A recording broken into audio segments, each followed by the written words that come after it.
colleagues, we now return from the break. And well, we had Michael Tian for the third round, 3 minutes. Mr. Tian, is you. I don't have any further questions because I know that the government is just going to provide me with the same answer. I just want to tell the public who's watching it online, I absolutely support the principle of the new projects in the right places, and also follow all the statutory procedures and all the environmental impact assessment, and also go through all the motions and consultation.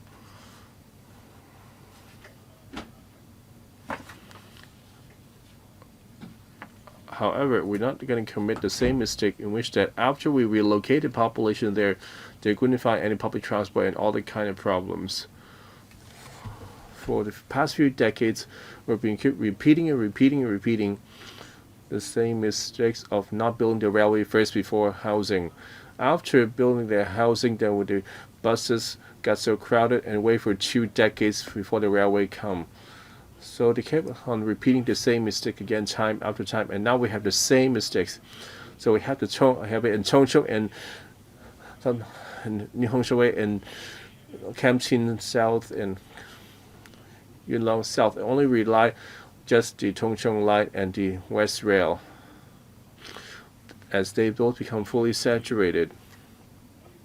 If the government cannot say for certain that without the artificial island, whether the 5th cross-harbor rail link will go ahead, and if THP cannot give it an answer, besides the railway, do they have any other options to address the shortage in West Rail and Tongcheng line? And they claim they want to look into the future, and just to, well, fend me off for a while. By the time you table this, I wonder how many hundred billions of project of NDA project we have passed already, with Hongshui Q just being one of those. In this way, as a responsible lawmaker, I say I should support the government. However, I cannot support them blindly. You should lobby for my support.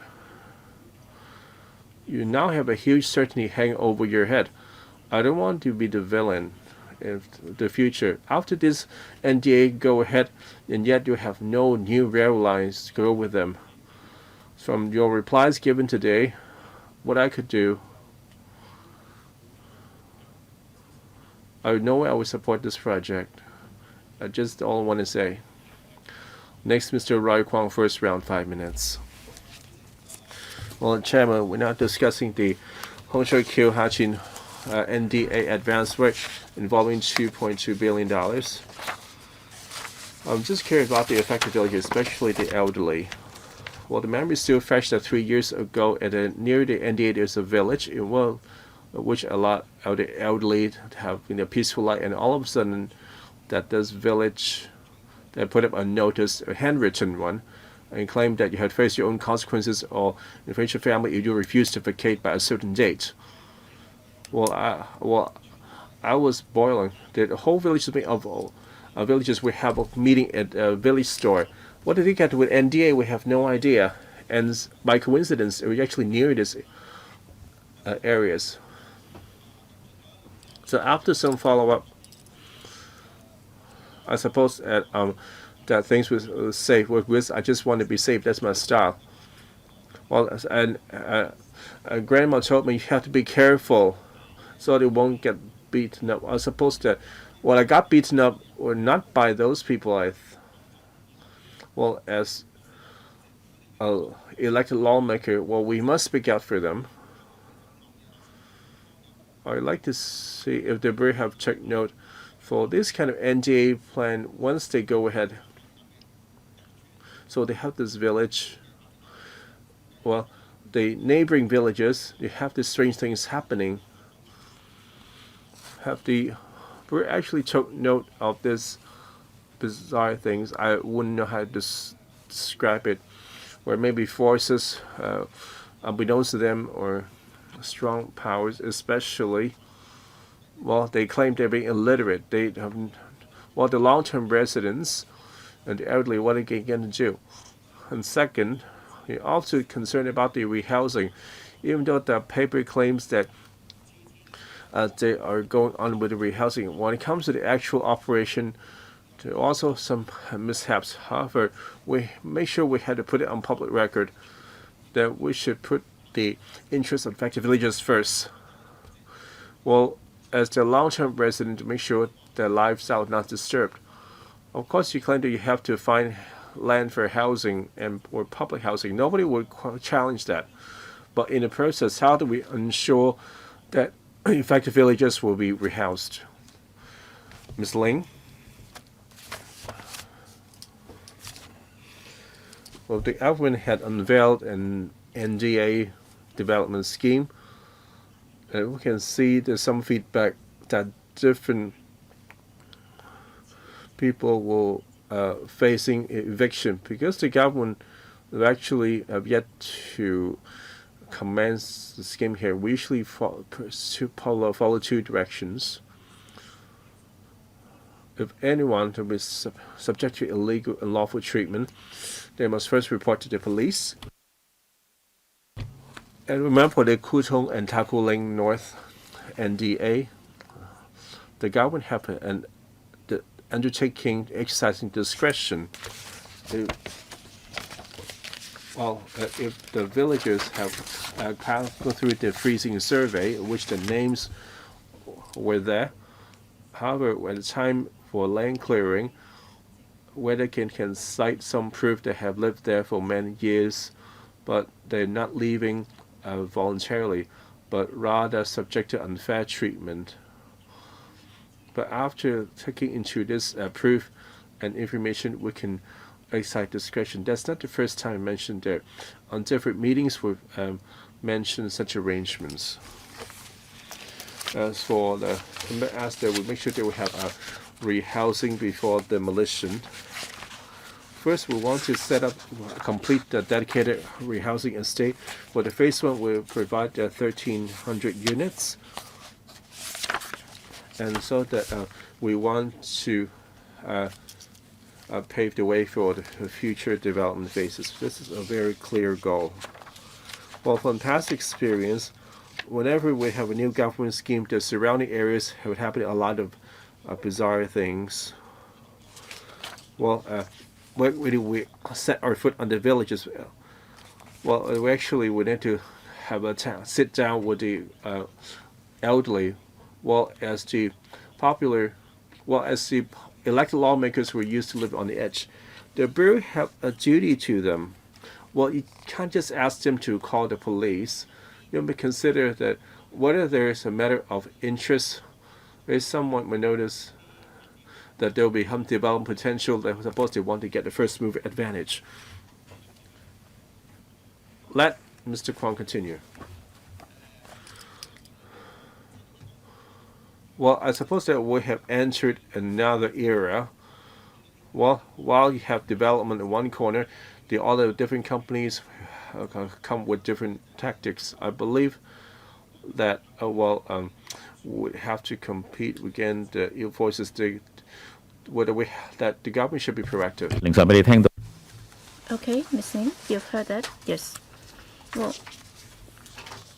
we have two more members in the queue.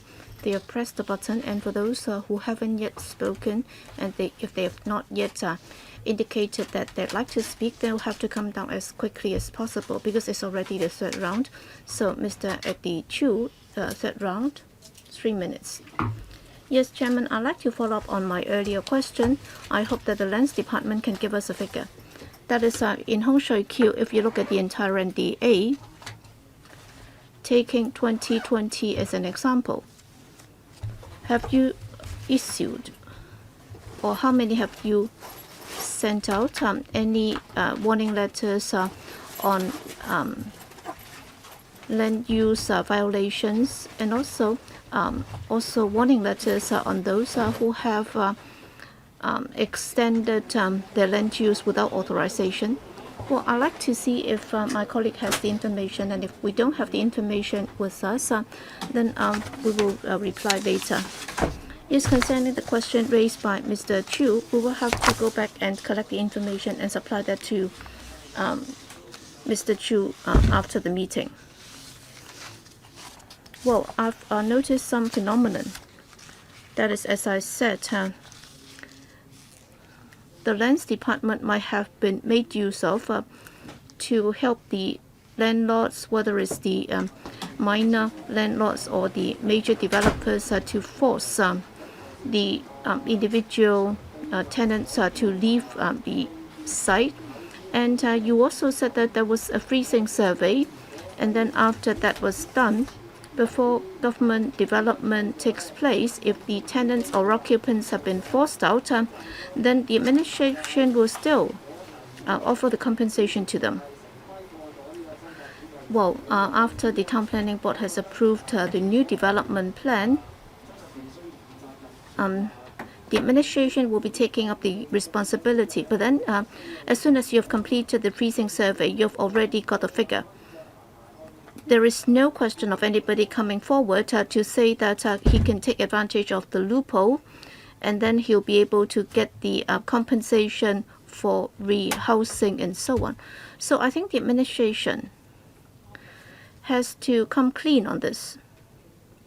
That is, after you've completed the freezing survey, and then for those who have been registered and found to be eligible for rehousing, then even if the development time frame might have changed, this group of people has been covered in your freezing survey already. But then apparently, according to what you said, apparently there is this protection or safety net, and yet it may not be able to cover you after all.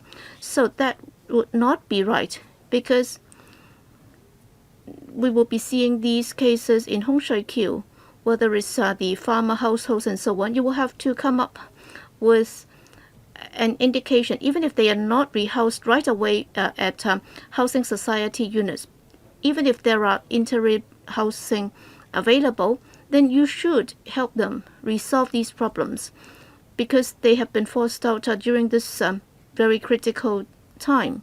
So have you considered that? Yes, Permanent Secretary. Thank you. First, the freezing survey will mean that some households have been registered, and then for those who have been registered, will they be eligible for rehousing? Will they be eligible for other compensation and so on? Well, definitely there will have to be this eligibility test.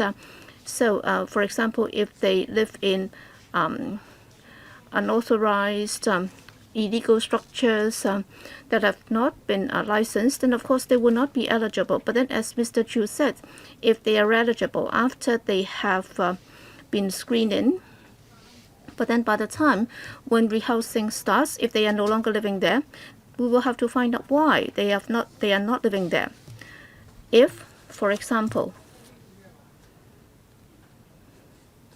what if their tenancy agreement just expires? If it's because of the expiry of the tenancy agreement, then that's a lawful relationship between the landlord and the tenant. Then indeed the landlord can ask the tenant to go. Well, initially we talk about discretionary treatment, because there are many squatters without any tenancy agreements, but then they have been living there for many years, and they've been there for quite a while, but then all of a sudden the landlord asked them to go. Then we said that in those cases we will exercise our discretion. But then indeed there are other cases whereby there were lawful tenancy agreements, and the landlord even goes to the court to ask the tenant to go. And because of this landlord-tenant arrangement or relationship, they have resorted to legal means or lawful means to end the relationship. Then nothing can be done about it. Yes, Mr. Kwong. All right. In an NDA, before it's developed, you will have to resolve the transport problems. When I understand that the relevant TT study was completed last year, and of course you will have to look at the capacity before you can resolve the demand. First of all, you have the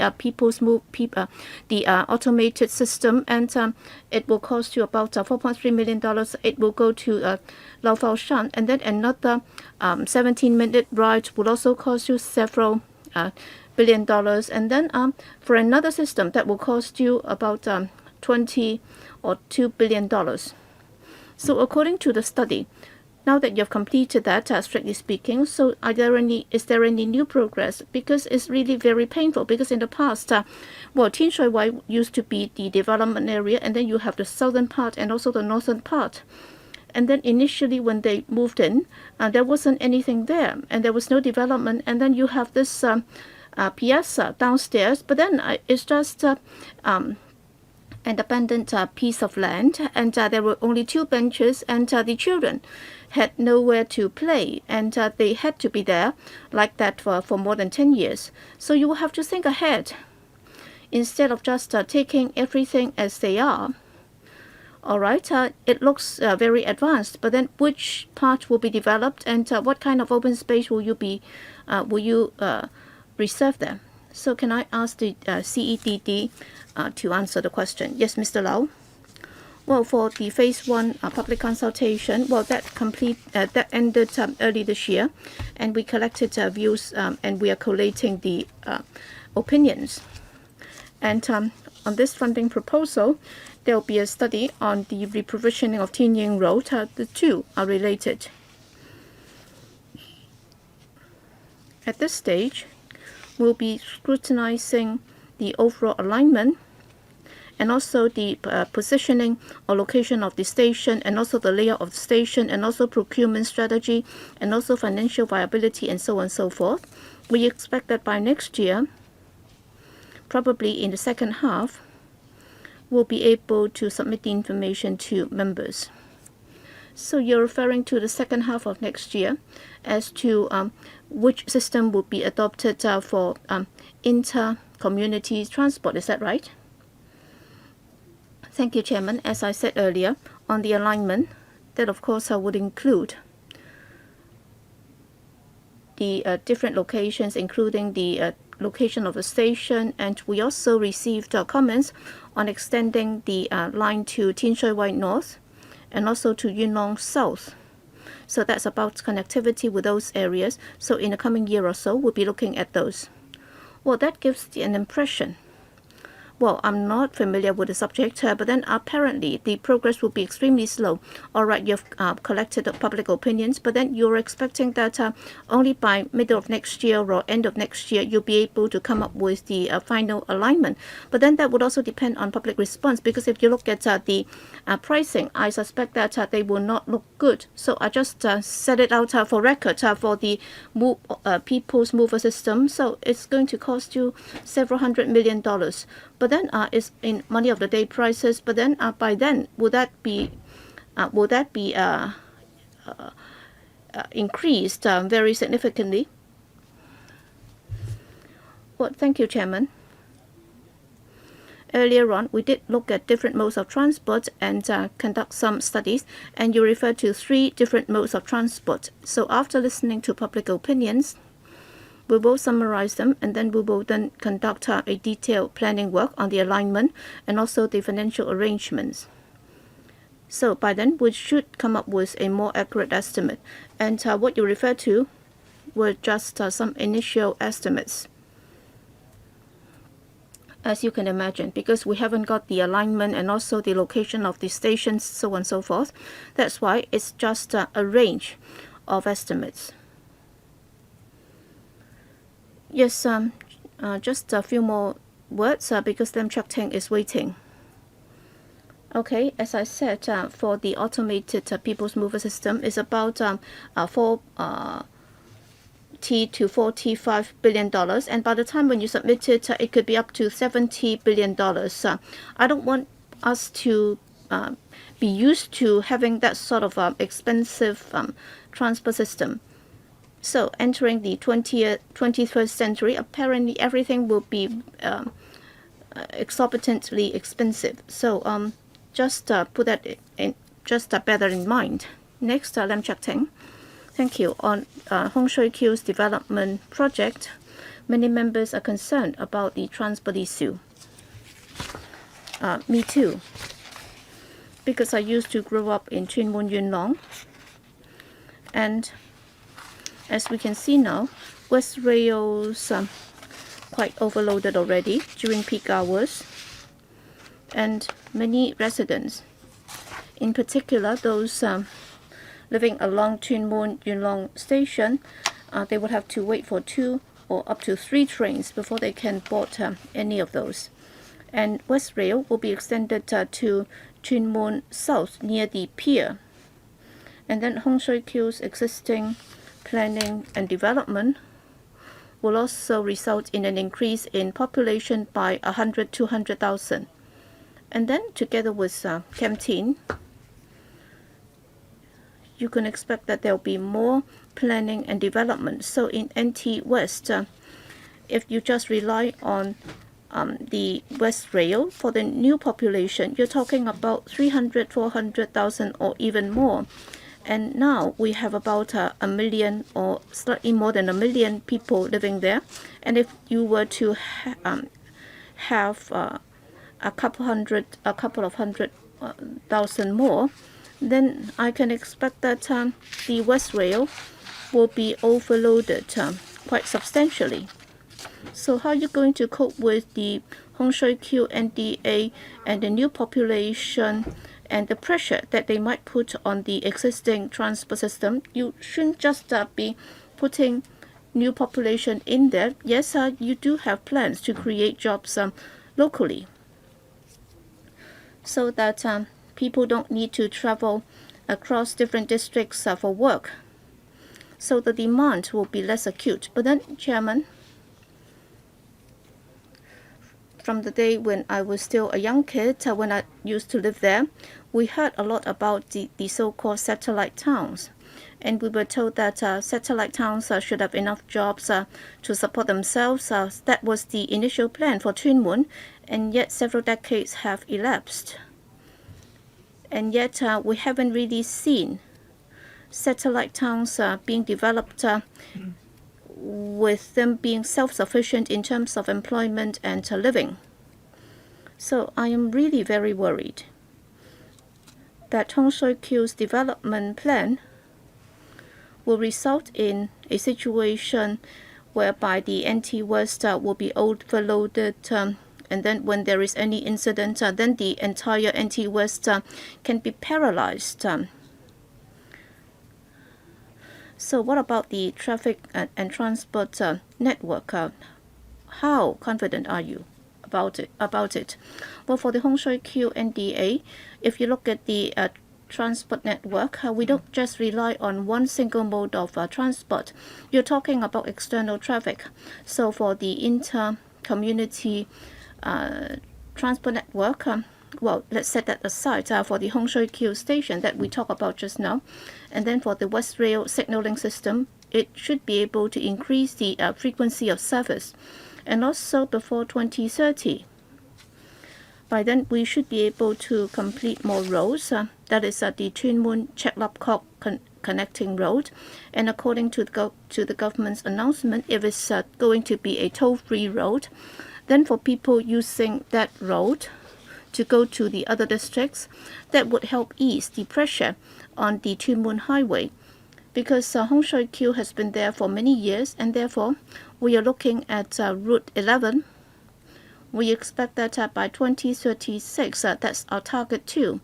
We hope that that can be completed by 2036. So given the completion of these road networks, we should be able to cope with the new population in Hong Shui Kiu. But then, of course, as the situation is evolving, we'll be monitoring that closely. Okay, I've heard that. So you should not be relying on the MTRCL's upgrading of the signaling system. Well, it's a big mess right now. As you can see, the current signaling system was already being tested, and yet there was this collision. And as a result, they would also have to redesign the whole system, and they would have to engage a new team to do the design work again. And there will be a delay by 3 to 5 years for the different lines with regard to the upgrading of the signaling system, you should not rely on the MTRCL. It's been doing this, having a big mess right now. Next, 5 minutes for Mr. Luk Chung Hong. Yes, we've been looking forward to the development of Hong Shui Kiu for many years. We hope to be able to resolve the problem within the district. It's not just about the shortfall in land supply and also this shortage of jobs. Indeed, through development, we can resolve many problems. But then I'm afraid that with development, there are bound to be new problems. For example, we have had such painful experience elsewhere in Tin Shui Wai. And I have to repeat that here in order to put it on record. Well, Tin Shui Wai was not a successful case because we only had residential units but not jobs. So you talk about 150,000 new jobs. Up till now, the administration has not been able to give us these specific details. For example, for warehousing and logistics, yes, they'll be relocated there so that some jobs can be created. What other trades will have to be considered by the different bureaus and departments so that you can offer incentives so that for the conventional officers, they'll be prepared to go there and then they'll be working on IT and innovation projects. These are new economy projects so that for the 150,000 jobs that you refer to, they can indeed be created instead of just having this wishful thinking that everything will be very rosy and therefore we will have the satellite towns and then there'll be jobs and everything. Well, it sounded very nice, but then when people moved in the end, they would also have to come up again to the conventional business district to work. And then it's almost like a migration of population. Okay, during the morning peak hours, they will all come out to the urban areas. And then by day close, they will have to go back to the residential towns. So, well, in the new territories that they've been urbanized, that's a very old concept. But then how are you able to ensure that Hong Shui Kiu will become a city or a town with 150,000 jobs? They are raw quality jobs for NT West. So I'd like the administration to elaborate on that. So are there any follow-up measures to ensure that that will indeed be achieved? Yes, I understand that we are a small capitalistic society. It's not like on the mainland so that you can have fine-tuning and very detailed planning. But then how are you going to implement these plans? I think it needs a lot of planning. Or else if you just adopt this laissez-faire policy, or a laid-back policy, okay, if I sold this land for particular purposes, then that would definitely happen. No, that's not going to be the case. Second is about transport issue. First, on light rail, some colleagues have already referred to that, and he was concerned about the price for building it, and also he also suggested that the services and quality of work by the MTRCL do not give people a lot of confidence. I agree. So when you have this planning for light rail to be built there, okay, you will have to come to the PWSC of this council for funding. And apparently the administration would like to build this low platform light rail. So it's like the modern day trams. You don't call them trams. But then can there be comprehensive tendering? Instead of presuming that that will be done by MTRCL, because if that is the case, then they'll just take it for granted, and then they'll just exaggerate the figures, and then there'll be incidents and problems. Even if you discuss with them the BOT mode, and then they'll be entrusted with the works, and then they'll argue with you on the terms of the contract. In the end, they'll get something that will be to their advantage. But then if there is competition, then it'll be a different story. In the end, you may still award it to the MTRC, but at the end, if you adopt this method, they will not take it for granted so much. So perhaps we can have an early tendering. Can we follow that? And another point is Tin Ying Road. What is your answer in terms of Tin Ying Road? Can you retain that? The Federation had already talked about this for a long time. Yes, can you respond to these questions which had been covered before very succinctly? Yes, Chair. First of all, concerning the employment possibilities in the area, for the reserved land sites, we will have to develop those. And the commercial sites is 22 hectares in total. For logistics and industrial together is 83 hectares. Of course, we're talking about a multi-year project. Do we have to focus on certain industries? We will have to monitor the situation very closely. At different phases, we will have to have different focuses. And there may be changes in our focus. Now, we have to look at the first phase, and that is the 24 hectares, the multi-story industrial building. We hope that the survey on intentions will help us in planning.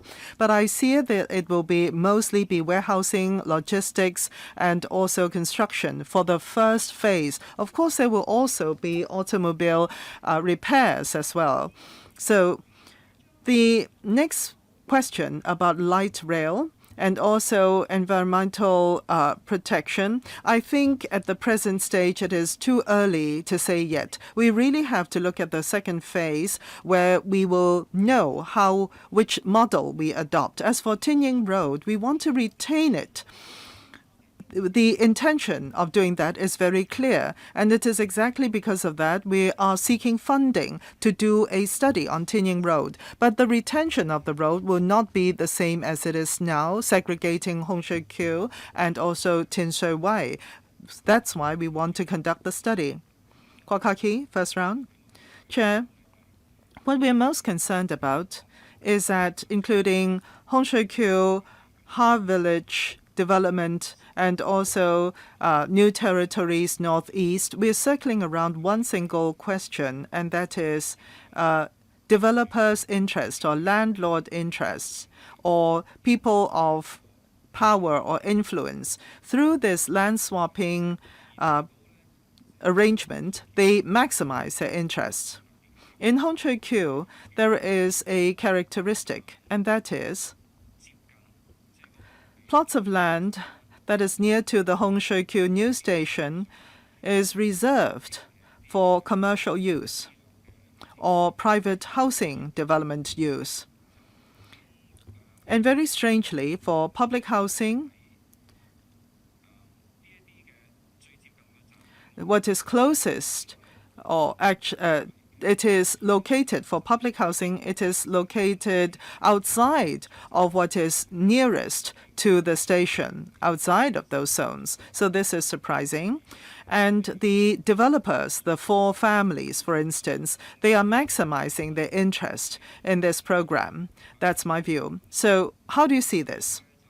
And second question, in the future, for public housing, what is a number? Will there be tricks played? And very often we see this happening. And the projects actually do not really help the people in need. The green forms and also the public housing that is being planned now do not really benefit the lowest income families. So I would like to know what is the proportion of rented public housing as opposed to other forms of public housing. Another question is we can see areas such as Kai Tak and other areas, a lot of expenses have been put in, but in the construction, the operating cost is also very high. And the users of the transport system will have to foot that bill in the future. For example, in Kai Tak, we see that it is 20 billion or 30 billion in terms of cost. And if the passengers are to foot the operating cost, it will definitely be a very high one as well. For MTRC, we know for each of their projects, they are not managing them well, resulting in all sorts of incidents and also delays. So does the government have any plans in this regard? That is not to build big white elephant projects and not to make the future passengers or residents foot a huge bill. So these are the three questions. Chair, the first question, concerning why immediately around the stations, these are not public housing developments, but rather commercial developments. This is from a planning point of view, because we have already said that there will be two major hubs, one around the Hong Shui Kiu station and the other around the Tin Shui Wai station. And if they are hubs, then they will have to be commercial use and also commercial residential use sites, because we want these to be economic hubs for the area. So public housing will be right adjacent to them, and still they're very close to the station. So this is for planning point of view, for your information. And secondly, for public housing, whether these are for sale or for rental, what is the distribution? Well, this distribution will have to be decided upon at a later stage according to the housing authority's decision closer to the time. And as for transport, as mentioned just now, actually I've answered that question earlier in this meeting, but I believe for any transport mode in doing our planning for a new developed town, we will have transport. Perhaps the member was worried about monitoring in the future. We will note this. I'm not happy with the response. For residential plus commercial, very often it is high-priced private residential developments. In the colonial days, the public housing were given prime locations, but now it is in secondary locations. Why do you want to kill off the low-income strata of society? Chair, I really have to clarify on this point. The public housing sites, in terms of convenience, are highly convenient, relatively speaking. As for the hubs I talked about just now, after you come out of the station, it is an economic center, and therefore there will be relatively bigger shopping malls, entertaining facilities, leisure facilities, etc., so as to enliven the entire area. So that is a planning consideration. Yes, 37A had been raised for this agenda item. Can members please raise 37A now if you have any? So I have not drawn a deadline for so doing. Before we end the discussion, you are welcome to raise 37A. Yik Chi Ming, Chair, concerning the maintenance city, I think it was in 2018 that I have participated in a consultation session, the government and the relevant sector. And at the time it was discussed if we build such a building, and we looked at Singaporean experience, and there were photographs shown of Singapore as well. And at the time I was in agreement that we can look at the Singapore as a model or an example. Now, there had been a written consultation from the Transport Department about the repairs and maintenance building. Now, Wong Tai Sin had a fire incident, and after that there had been a report given to the government about that. And the response was very strange, and they say that the QV Council had been appointed by the Lands Department to do a study. Is this the same study as in Hong Shui Kiu and the one in Kwai Chung? Is it one and the same? Do you know about that, Chair? For the Kwai Chung Ching Yi, that is another repair city study. As for the Hong Shui Kiu one, what we are doing is a market survey or study, and we have not specified that this particular site or area will be dedicated to a particular industry.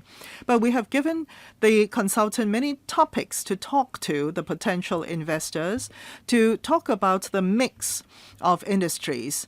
And perhaps they will also raise car repairs as one of the industries. But overall speaking, for our study and the study in Kwai Ching by the Transport Department are separate ones. All right, now I understand that these are separate. So I will follow up with Housing and Transport Department on the Kwai Ching one.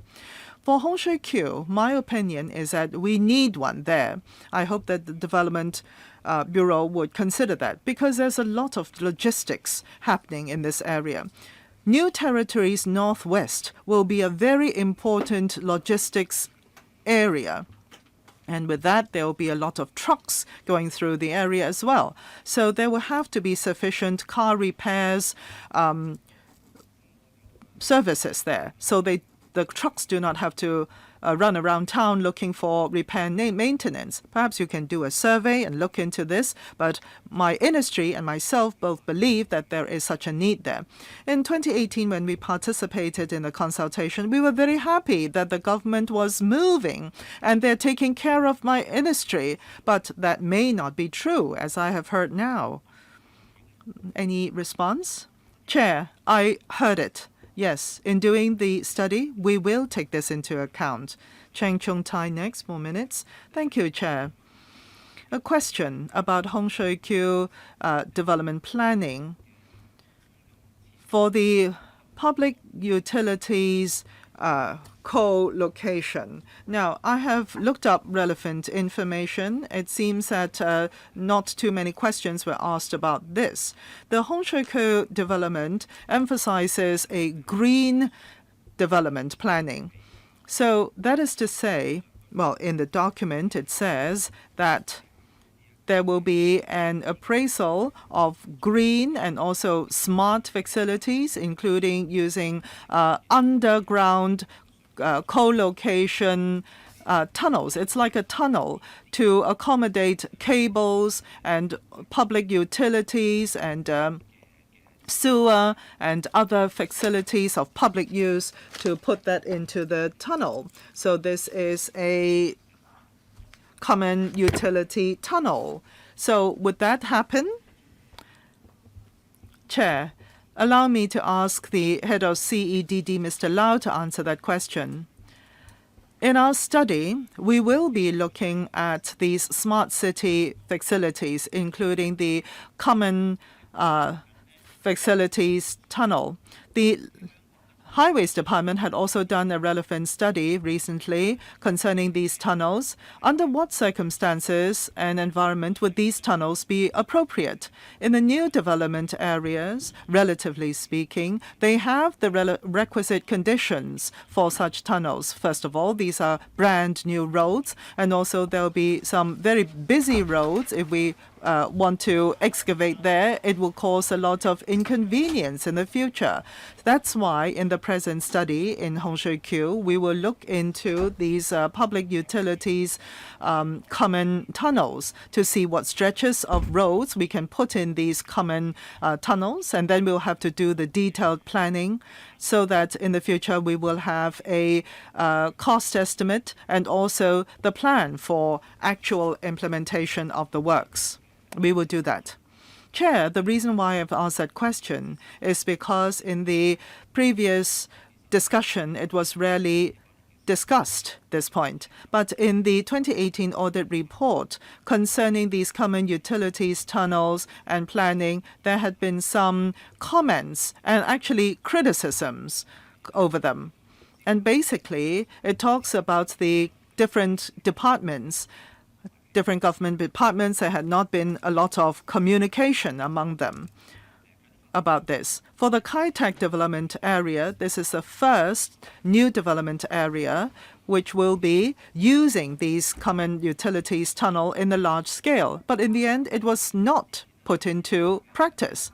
And earlier in 2004 or 2006, in Yau Ma Tei, there had been a study to see whether similar utilities tunnels can be used. But in the end, a few $1 million were spent, but there was nothing that came out of it. Well, it goes back to the planning stage. The government departments had no clear communication amongst them. That is a reason. And that is a reason why I'm asking this question now. For Hong Shui Kiu New Development Area, if this is one of the themes, then in terms of management or the department's cooperation amongst themselves, what can be done there so that we can avoid the 2018 audit department's criticism recurring? Thank you, Chair. As I've mentioned just now, the Highways Department had recently completed a report and addressing partially some of these common tunnels, the challenges and also the issues met. And it goes on to certain length about the future. And we're looking at a relatively mature situation in the new development areas, so we're considering putting in these tunnels that can be used in the future. Apart from Hongshui-Q, actually in other new development areas, we are proactively considering putting in these tunnels as well. Chan Chi-chun, first round. Thank you, Chair. In the Hongshui-Q project, I am concerned with two major issues. In the Public Works Committee, I've raised the same questions, and the same questions have been raised by colleagues as well. Let me name them here. First, the public-private housing ratio. Last time we said that for Tin Shui Wai it would be 8:2, and that's why this development area will balance the bigger region in terms of the ratio. And then this morning we heard that 7:3, the Permanent Secretary says, is a target of study. And a colleague asked the Permanent Secretary to commit to that. And she said that there's no need to commit, but this is a major target. I do not know whether I'm putting words into her mouth, but she said that she's happy to work towards 7:3 in her planning. And then another colleague talked about in-area employment, at least not having to travel way out of the area to get to the office. Now, I would like to know from the Permanent Secretary, she's done a lot of development in different areas. After you've come up with the figures and the data, really, I do not know whether these figures and data, what they represent in terms of what kind of jobs, the location or distribution of the jobs, and how many % of the residents of this new development area theoretically can stay in the area to work and not have to travel all the way to the Hong Kong Island, for instance. In your past experience, I would like to know, would you be looking at when you come to the letter for funding for these new development areas, I'm not saying you commit to anything, or do you actually have some appraisal, or if you can look at your past successful experience, whether you are able to finally reach these targets or not, and how much time would you need to measure whether these targets have indeed been reached? So 2 areas of questions, please. Chair, first of all, on the ratio between public and private housing, I will not repeat myself here. What you represented just now was indeed what I said earlier. As for in-area employment, if I understand you correctly, you were trying to say that if we place 150,000 job opportunities here, then for the bigger region, including Tin Shui Wai, how would that bring on changes? Is that what you meant? Perhaps I give you some figures here. First of all, for Tin Shui Wai itself, the population and its employment opportunity, the latter, compared to the former, is 10%. Now, in the future, for the Hongshui-Q new development area with the new employment opportunities, Hongshui-Q plus Tin Shui Wai together, the ratio would increase to 30-something%, close to 40%. So these are the figures telling us the future, that the future will be better than what it is now in terms of balance. But in new development areas, do we have a hard target as such? Because the location of the area is different. And the planning,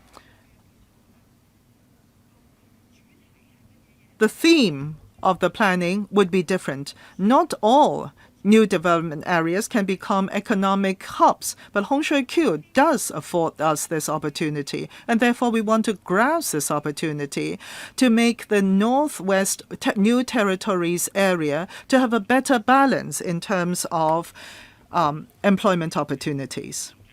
So he's also asking the projections in the past, have they been accurate, and how long does it take for the targets to be reached? For this, I will have to inquire with my colleagues at the planning department to give you some accuracy there. 機會 Of the 150,000 jobs, is that your estimate, or would there be any policy intervention to achieve that? Well, for the private sector, you probably just estimate how many shopping malls or office space will be there. Well, I suppose the government will have a better job controlling your public sector jobs. So how much of this employment opportunities will become for the government? P.S. Mr. Lam? Of the 150,000 job estimate, well, first, we know that half that will be from the private sector. The Hong Kong PSG have also conducted some study. We see that for each unit of floor space, that how many jobs will be generated, and on this basis, we'll do some projections.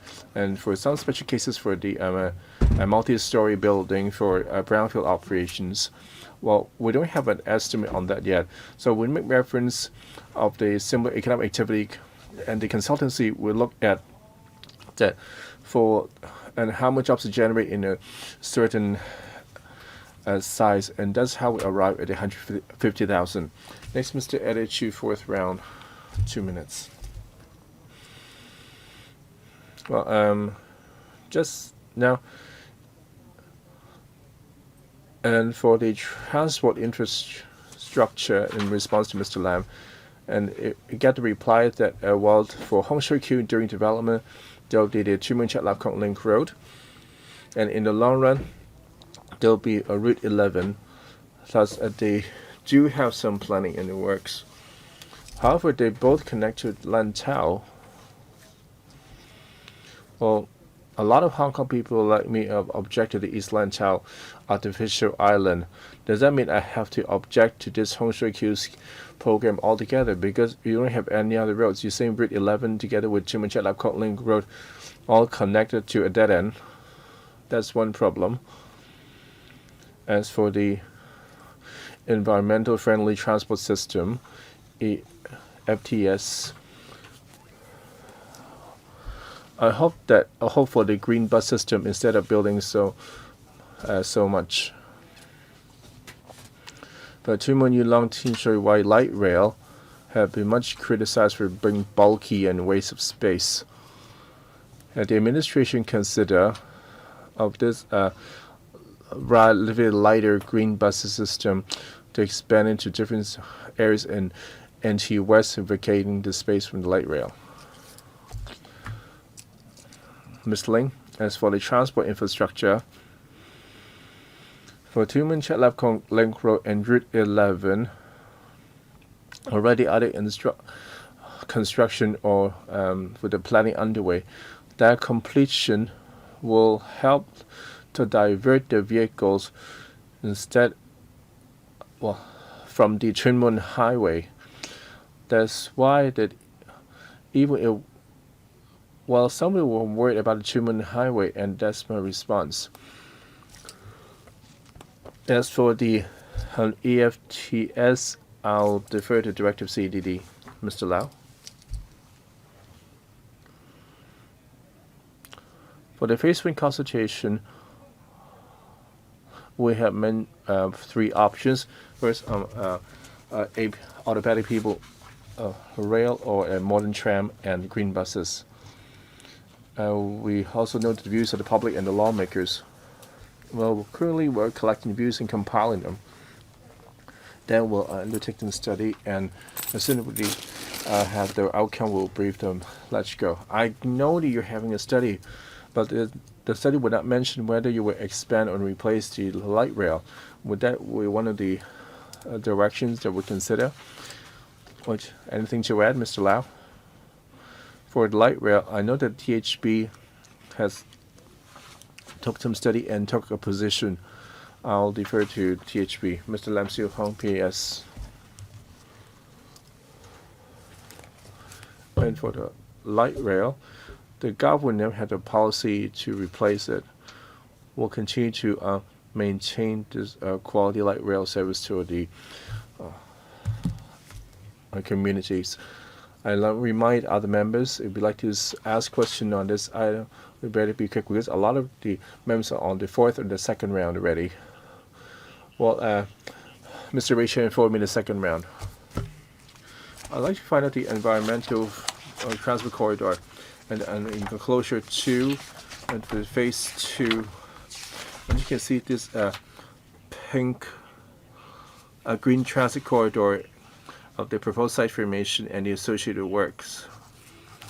And 10A1, and for the works which is proposed as the detailed design for second phase, and also considering the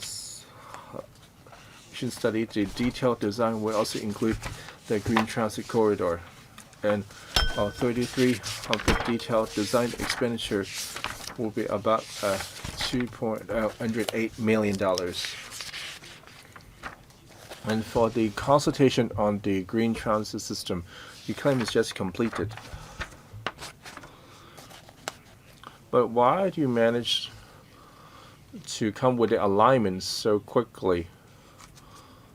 Is that something come up from your consultation, and whether there will be further changes? And for the green transit corridor, do you have an estimate of the land it will take up? Well, and for the whole, well, I know that the pros outweigh the cons. And how much of the 208 million? How much of it really for the EFTS? Remember, for Kowloon East, they first floated the idea. Well, since I become the legislative member, that's two terms ago, and now it's still being discussed.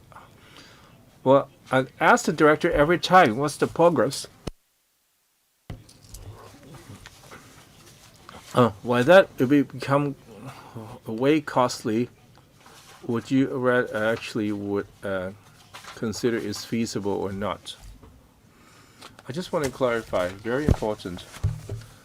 And for the 10A, which Mr. Chen quoted, is really for the next phase of the NDA, which for the site clearance and information, then together with the associate engineering infrastructure, which we will do a detailed design. So it's really talk about the site formation and this accept the drains and the sewage, which will undertake the detailed design. So maybe that was quite confusing, in which we mentioned the Green Transit Corridor GTC, in which the GTC would actually could link the land together. We first need to form the land first. Well, first we need to make the land ready first. So it's not that the EFTS already decided on the alignment, and now we're just working along with the alignment. And we're not talking about the cost for the Green Transit Corridor. It's being really understudied. It belongs to another consultancy study. I'll ask the director have anything to add. So that $208 million doesn't include the design for the GTC. That's another study. Mr. Lau? So I will try to answer Mr. Chan's questions. As for the pink alignment, that really a reference to the in the OZP. There may be subject to tweaking. As only part of the alignment, as will to tie in with the phase 2 stage 2 work, and it will also be extended to phase 3. Well, on the whole, our estimate was that the space required about 20 meters, which include the system and the footpath and the cycling paths. Well, out of the 200 million, I don't really have the breakdown specifically for that. However, the designs for the site formation wouldn't cost too much by itself. Next, Mr. Wushiwai, second round, 4 minutes. Well, in the previous reply, the PAS mentioned that the public housing mix not really have a clear idea. So maybe you will see the flat mix after the detailed study. I want to draw your attention to this. Well, when Tianshanwei is being described as a tragic town, when during their planning phase, they had incorporated both public housing and the house ownership flats.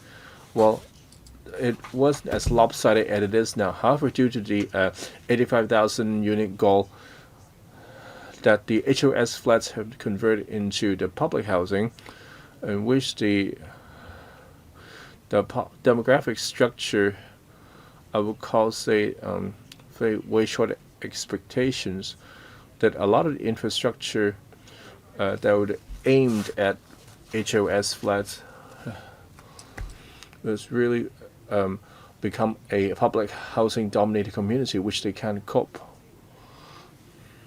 As for the Secretary mentioned, claimed they yet to have a final proposal and a flat mix and hope to undertake further study. I just want to remind you, if the flat mix is an important premise.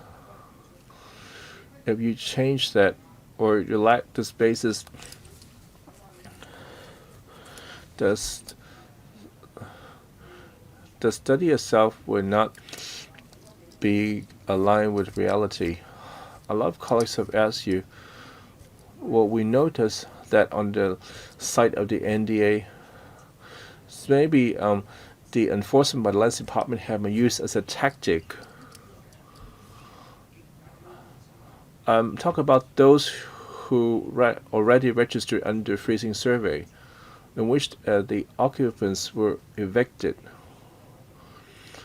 Well, suppose the Permanent Secretary have follow up on the Urban Renewal Authority projects. That's a long-standing problem. But the URA have changed their policies, and then after they done the freezing survey,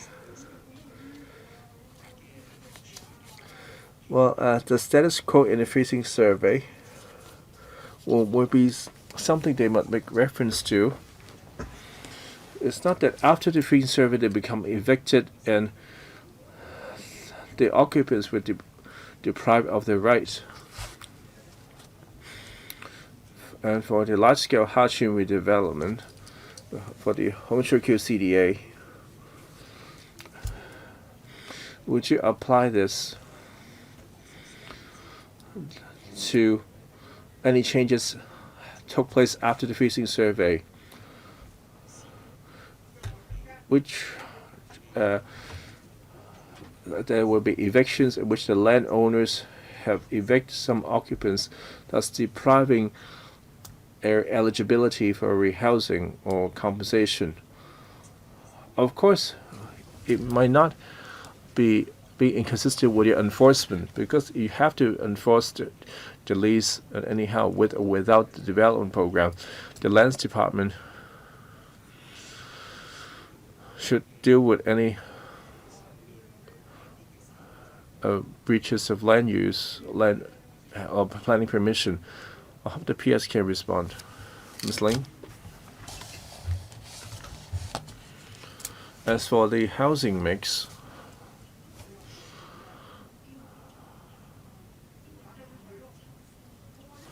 well, we would aim for 70-30.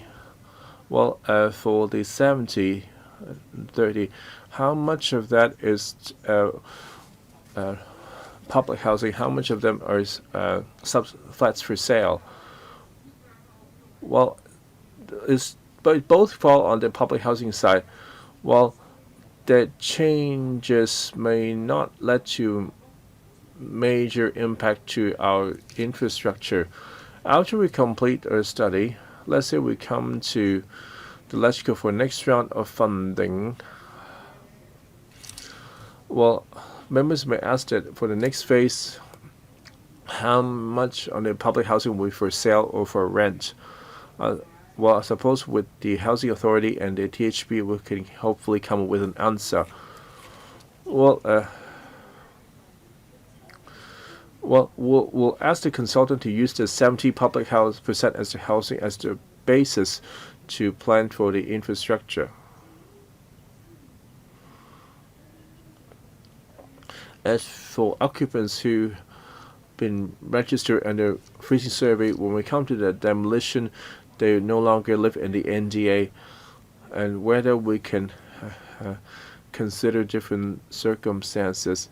I couldn't promise that all being registered will be recognized.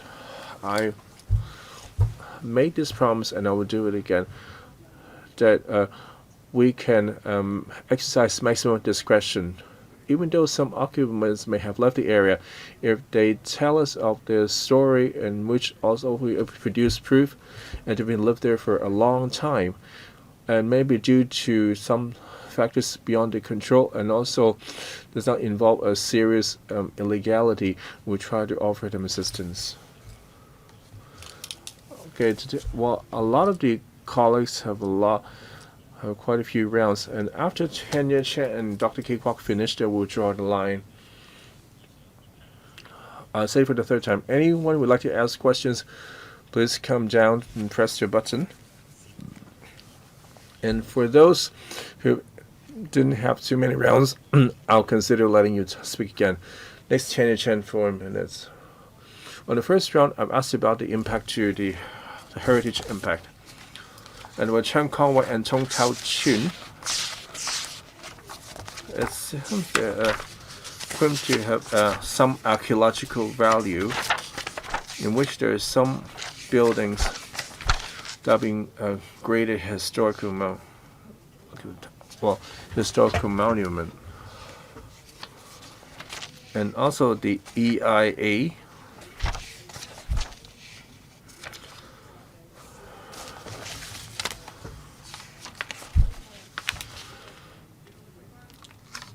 Well, the AB document was back in 2017 and claimed that the EIA, Chapter 12, there's a cultural heritage. As an important archaeological site, even though that falls under Phase 2. I would like to ask, what's your plan? Because when we talk about an over 200 years old or even older piece of history, I wonder how the government will follow up. Ms. Ling? Mr. Lam? PAS. Well, for the graded historical buildings, we will not touch them, which include two declared monument and 6 graded buildings. And for the site of archaeological interest, and for the Phase 2 on the development of the open space may affect them. Well, for the site of archaeological interest, if we intend to develop them, the engineering department will liaise with the AMO if necessary. Will conduct a joint survey or investigation. First is to minimize the impact on them. If necessary, we'll conduct some archaeological survey. If necessary, we shall migrate the relic, and for this we shall contact the AMO and reduce some impact. I'm quite worried. You know that the Shatin Central Link. Let's not talk about the cost overruns and delays. Well, the news had reported that I wonder if there unknowingly some articles of huge archaeological interest being destroyed. I believe, well, you know, conservation about bits and pieces. Well, it's still an integral part of the community development bureau. I hope that you have to be extra careful with this, because if you halt the work and see how to salvage it, there will be a long-lasting impact and also lead to destruction. So you will have to do a bit more research into that, because for the SCO and also the Central Wen-Tai bypass, there were monument sites, and then we had this at Tama. So I don't know if it was the CEDD which was responsible. So there's been a lot of literature that can show what those places had been used for. So when you do the research, you will have to be more cautious. So it's better overly cautious than sorry. Okay, PAS, anything to add? Yes, we'll be following up on that. Okay, KK Kwok, 4 minutes, second round. Okay, so for this almost wishful thinking Hong Shui Q CBD, so it's to tie in with the development of the Greater Bay Area. Okay, on the 30th of June, with the national security law to be enacted, will Hong Kong be able to continue to be the international financial center is questionable.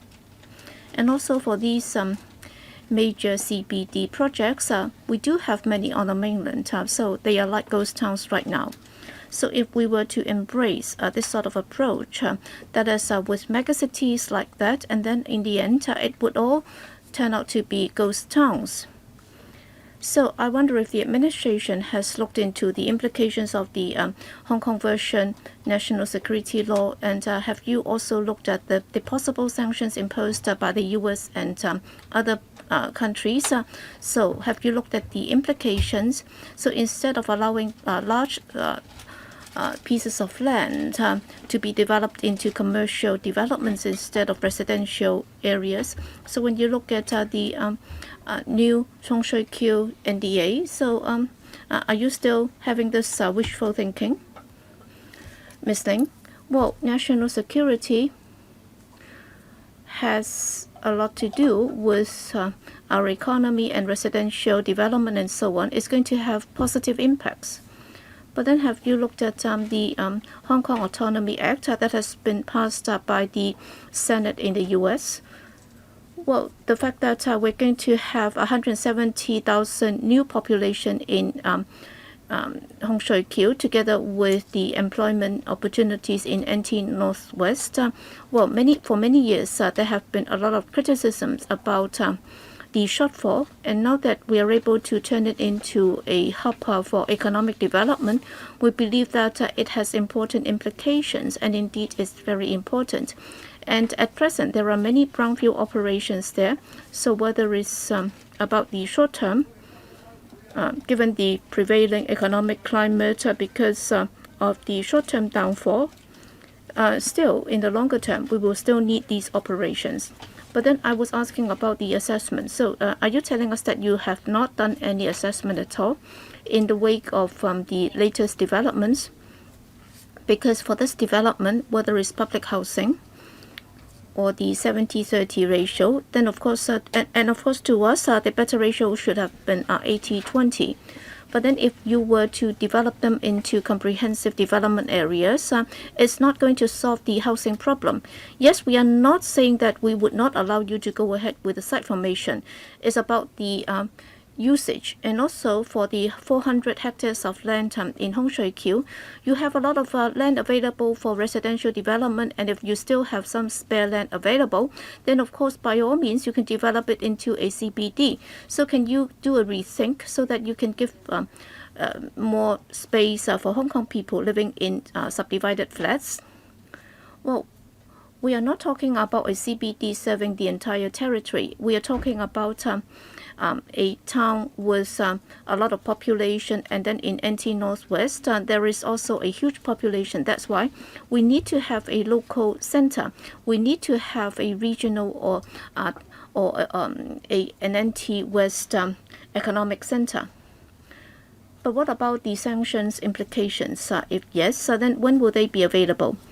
Well, I have already made it clear that when we develop a new development area, it's going to be a planning transcending many, many years to come. So we should not be affected by the short-term volatility in our economy.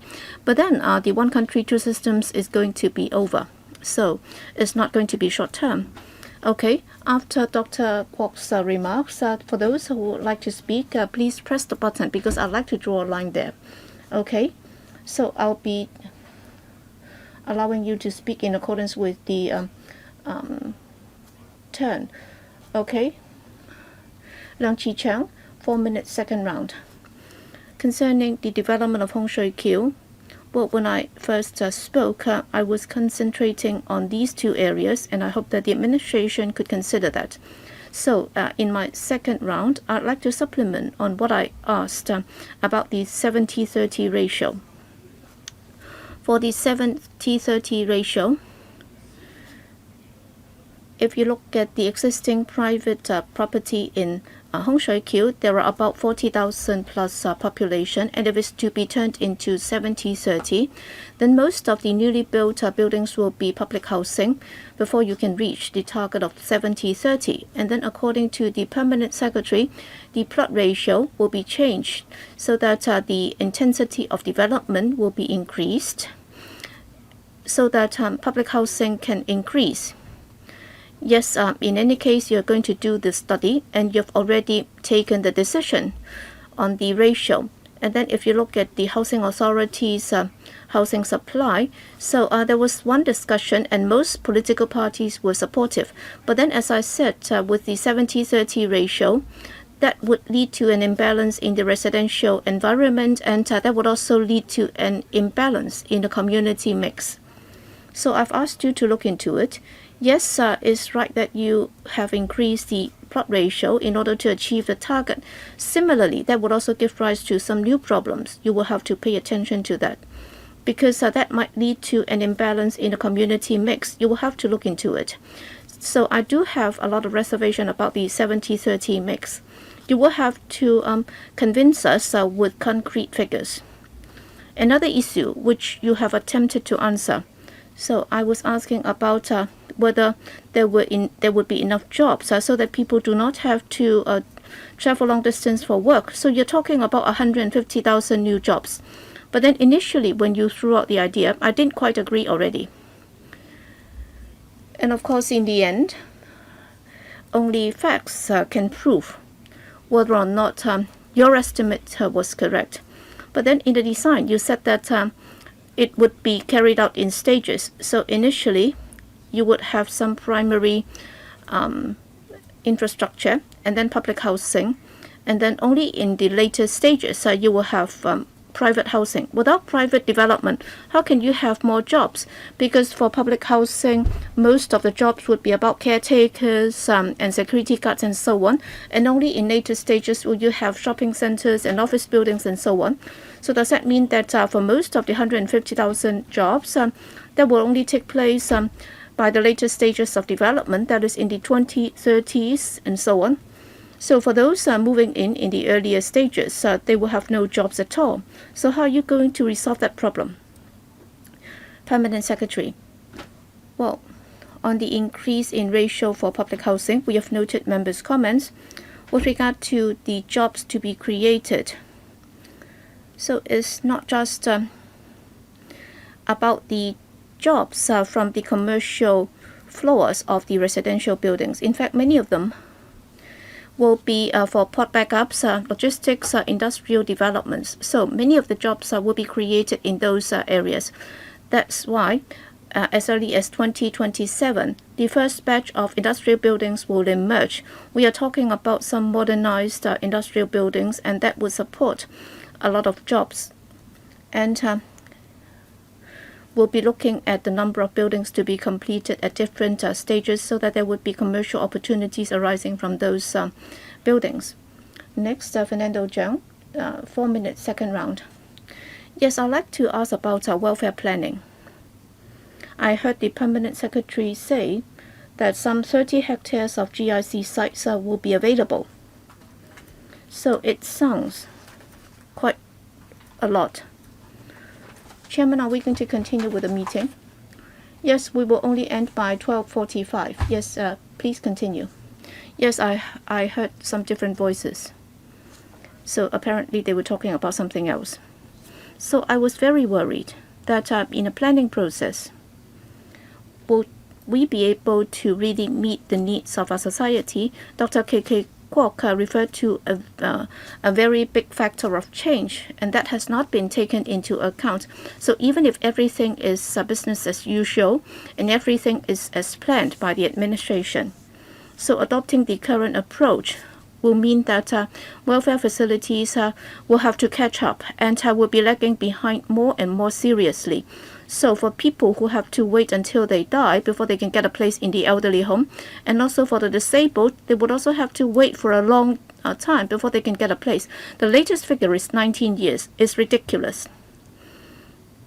And yet we can't see that from the Hong Shui Kiu project, when compared to previous planning, has there been any change in terms of welfare facilities? And if you look at the latest population planning, for the elderly population, we are talking about 17-18%, and by 2031, we're talking about some 27%. So can the Permanent Secretary explain, with this planning, how is it different from previous planning? How come in terms of welfare planning, whether it's for the disabled, the elderly, and also for childcare centers and so on, we have a very severe shortage in all those areas. And then for rehabilitation facilities, there is also a shortfall. So how are you able to ensure that the new town will be able to catch up with the local demands? How different is it in terms of welfare planning? Permanent Secretary. Chairman, if you look at the overall planning on land use, as the honourable member would understand, when we come up with an OCP, well, mainly we would be focusing on GIC sites. So that's an overarching planning before we reserve sites for those purposes. So we will look at the population mix and then per person, how much GIC site will be needed. So we have adopted the ratio for the new development area that would be more comprehensive. But then as to specifically what facilities will be needed, has there been any difference in our current approach? Well, when it comes to detailed implementation, well, what I cannot say, because this is a new development area, I think the first difference is, in recent years, we have more often talked about multiple land use. It's not just about a slogan. In the course of actual implementation within the administration, which department will have to work harder so that they will have to knock on the doors of different departments so that they can incorporate different facilities in the same site. Well, the current mechanism has been enhanced, and that would be applicable to new development areas and other areas. But then with this long planning, well, for welfare facilities, when will they be provided and what facilities are they? That will really depend on the colleagues following up on the detailed design before we can provide you with detailed information. That's precisely what worries me. Because if you look at past performance, it's been very bad.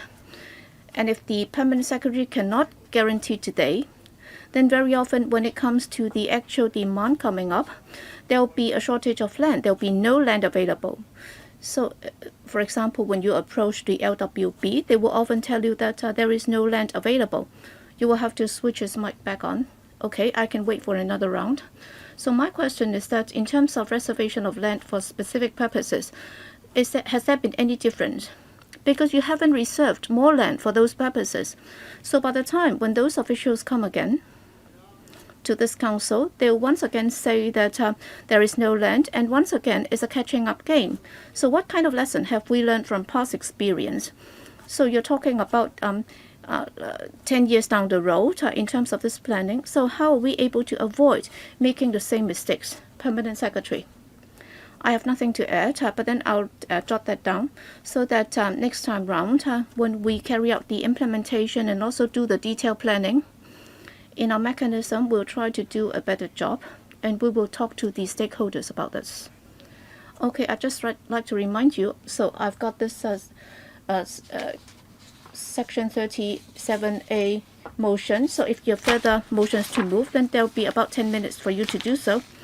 I have 5 more members who would like to speak for the final round. So I believe that we won't be able to finish it in the morning session. So we will only be able to cast our vote in the afternoon session. Next, Andrew Wen, 3 minutes. So I'll be more flexible with you. Chairman, a very good commander or controller of time. My question is about the housing society's specific rehousing estate or special rehousing estate. Okay. So about 1,300 will be rehoused in the first stage in 2023-24. So apparently the figure is enough, because for phase 1, you have 2046, you have 2,000 units, but then one of the problem is about 2024. So the problem is about the flexibility. So about 40,000 will be rental units, and then for the rest, there will be subsidized flats. So some villagers have asked us to ask on their behalf, because you talk about the special compensation or special express payment and so on. So that would also affect their decision as to whether or not they will be getting the express payment or the unit in lieu. So if you don't have the figures, when will you have it? And also for the brownfield operations, I'm concerned that you have an expansion of brownfield operations, because the Permanent Secretary said that some 60 hectares will be set aside for modern day logistics operations. Okay, if everything goes smoothly, it's okay. But then you're talking about 240 hectares of brownfield site operators. So are you confident that you'll be able to incorporate all of those?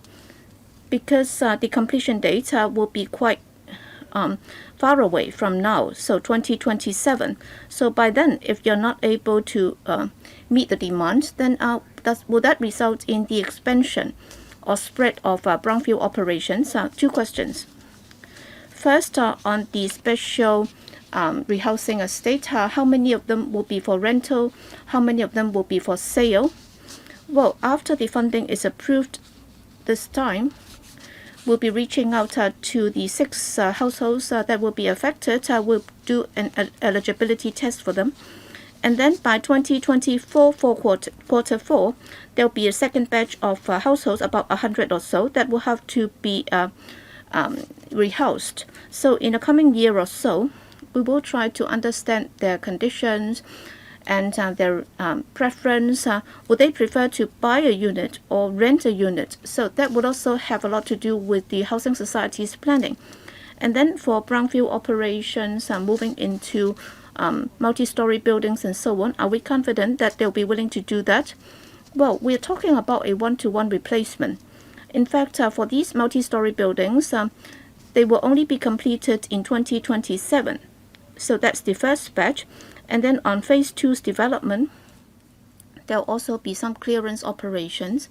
So some brownfield operators will also be affected. But then before the coming up of these industrial buildings, we will have to make use of alternative sites. Some of them would be suitable for such outdoor operations. So we will try to direct them to these sites. So can I clarify this? So you're trying to avoid the spread of brownfield operations, so the administration would be more proactive to coordinate with them, so that they'll move to sites suitable for brownfield operations, so that they will not be just going anywhere they like. Okay, yes. Okay, next, Roy Kwong, 3 minutes. Chairman, earlier on, in the feasibility study for multi-story brownfield operators, so 24 hectares and 3.8 hectares of land will be set aside for multi-story buildings, and then so for the 7 to 8 story buildings, those will be for garages and also port backup facilities and so on. So apparently it sounds great, because I've set aside this building, and then you can go into these multi-story buildings, and then there'll be lifts and so on and so forth. So on the face of it, it's nice.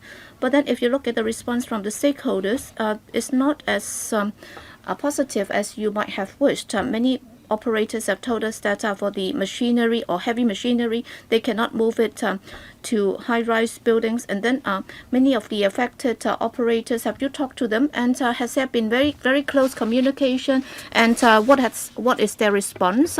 Okay, when they are forced to take it, then what are they going to do? Then what is going to happen to their heavy machinery? And they'll say these machines cannot be moved upstairs. What to do then? So, if you do not arrange for the relocation well, you're actually forcing them to close down. Well, frankly speaking, when you relocate, when the area is still being developed and before we are able to provide the relevant facilities, you should avoid any conflict. I would like to hear from the government focused on the brownfield site operators. Do you think you can 100% perfectly relocate them? Or do you see some conflicts? And there may be a lot of conflicts. Some of them have not received any notification from the government yet. What is your response there? Chair, for the operators affected by the first phase of development, it is very few, actually just over about 24 or so. And we have already expressed, as I have mentioned in my answer to Mr. Wan just now, that we will encourage them to continue operation in another site and will provide assistance there. As for the question where it is in large scale, and that is where we already have the industrial buildings, and there will be large scale removal of these brownfield site operators, then what we need to do beforehand is to do the market survey to understand the operation model of the industrial buildings. We have to have that information before we can communicate with the stakeholders. And then before we have the facial clearance, we will have sufficient communication with the operators to see whether moving the operations into the multi-story industrial buildings would actually help them. Now, it seems that you're always talking about the first phase, but actually first phase and second phase closely follow each other. It's just that the first phase is not so conflictous, that's all. Wu Chi-wai, third round, 3 minutes. Thank you, Chair. In the main, I want to talk about employment. In the last meeting of the Public Works panel, and in your answer to Roy just now, you emphasized the market survey and to use that to understand the market situation. But I would want to hear you about these market surveys, because for these market surveys, they have some assumptions. And they have some preconditions or assumptions. I do not know whether these have been included. A few things here. For example, this is a logistics space. For example, this is a car repairs and also warehousing location. Now, warehousing and logistics space, these two seem to direct the future mode of the economy there. So there are two things you have to include in your survey or study. One, according to historical records, there had been a growth in these, or standard growth in these two areas of business. That's one. And secondly, there may be a global change in terms of trade and economic activities. Will there still be a world factory, a factory for the world, as part of the globalization development? I think in the very short term, this itself may change. So have you included this kind of scenario? It may be a downside scenario, so that in the future, when you come for funding, I do not want you to say that I've not done this kind of a study. Chair, what we've asked the consultant to do, yes, indeed, we have provided them with certain assumptions for them to try out different scenarios, one of which is rentals. The rentals will have to be more or less the same as the brownfield site operation. Secondly, they cannot very freely move these operators. They will have to prioritize those that are affected and cleared by the government in the development. The third one is the mix. Which ones does the consultant feel that are continually viable and which not? Economic environment change is definitely another one that we have requested the consultant to take into account. I note the tip from the member. Yes, when we come to the lecture again, we will be reporting on these aspects. Chair, this is important because when in the time of the next study or when you come to the lecture again for funding, the world would have changed on us. And China, as the factory of the world, might have changed as well. There is already a trend that this will change. There are signs that this will change. It is already proceeding, this change. And if there is a much larger scale change, how would this affect Hong Kong's economic model? So I think the government should take this opportunity, perhaps launch a serious study to look at the macroeconomic situation and how it impacts Hong Kong, especially when we have such large-scale new development areas. If the opportunities are no longer there and you come looking for funding, if we want to ban you, that doesn't look good. But on the other hand, you cannot proceed as well. Well, we've come to the time of the meeting. We start again 3 p.m. Thank you.